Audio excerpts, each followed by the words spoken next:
মৰমৰ ছাত্ৰ-ছাত্ৰীসকল, মাধৱ চন্দ্ৰ ডেকা চেনেলটোলৈ তোমালোকক স্বাগতম জনাইছোঁ। আজি ভিডিঅ'টোত লৈ আহিছোঁ পঞ্চম মানৰ ইংৰাজী বিষয়ৰ লেচন 3 বাৰ্ড ডগ নামৰ কবিতাটোৰ প্ৰথম দুটা প্ৰশ্নৰ উত্তৰ। আহচোন আমাৰ প্ৰশ্ন দুটা কি দিয়া আছে আমি চাওঁ। এক নম্বৰ প্ৰশ্ন এক্টিভিটি হিচাপে দিয়া আছে let's see how much we have understood. আমি কিমান বুজি পাইছোঁ আহচোন চাওঁ। Write the rhyming words from the poem or the ones given below.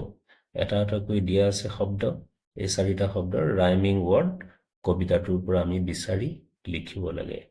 এতিয়া প্ৰথম ৰাইমিং ৱৰ্ড দিয়া আছে সিংক। এই সিংকটোৰ ৰাইমিং ৱৰ্ড আমি কবিতাটোৰ পৰা পাম থিংক। তেনেকৈ ক্ৰ'ৰ ৰাইমিং ৱৰ্ড হ'ব গ্ৰ'।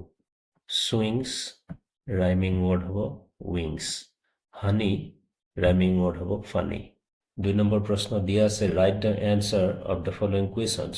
তলৰ প্ৰশ্নবোৰৰ উত্তৰ লিখিবলৈ দিছে। এ নম্বৰ দিয়া আছে which birds are talking in the poem. কবিতাটোত কোনকেইটা চৰাই কথা পাতি আছে। বি নম্বৰ আছে who are they talking about. সিহঁতে কাৰ বিষয়ে কথা পাতিছে। চি নম্বৰ আছে they do not have feathers at all. সিহঁতৰ পাখিও নাই। Who are they here. ইয়াত দে বুলি কাক কোৱা হৈছে। ডি নম্বৰ আছে birds eat beetles they grow' wings they like sitting on wires and things. Who are they হিয়াৰ।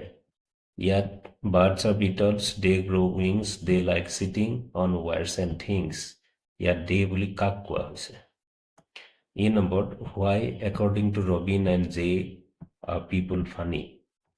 ৰবিন আৰু জেৰ মতে কিয় মানুহ আমোদজনক। এই প্ৰশ্নকেইটাৰ আমি উত্তৰ এটা এটাকৈ চাওঁচোন। এ নম্বৰত আছিলে which birds are talking in the poem. আনচাৰটো হ'ব robin and jay are talking in the poem. B নম্বৰত আছে who are they talking about. আনচাৰটো হ'ব they are talking about people. C নম্বৰত আছে they do not have feathers at all who are they here. আনচাৰটো হ'ব people are referred as they here. D নম্বৰ প্ৰশ্ন আছিল birds eat beetles they grow' wings they like sitting on wires and things who are they here. এনচাৰটো হ'ব birds are they here. E নম্বৰত why according to robin and jay are people funny. এনচাৰটো হ'ব because people do not have feathers don't grow wings, don't eat beetles, and do not like sitting on wires and things. আজিৰ ভিডিঅ'টো তোমালোকলৈ এইকেইটা প্ৰশ্নৰ উত্তৰ লৈ আহিলোঁ। পাছৰ ভিডিঅ'বিলাকত বাকী প্ৰশ্নৰ উত্তৰ মই তোমালোকলৈ লৈ আহিম।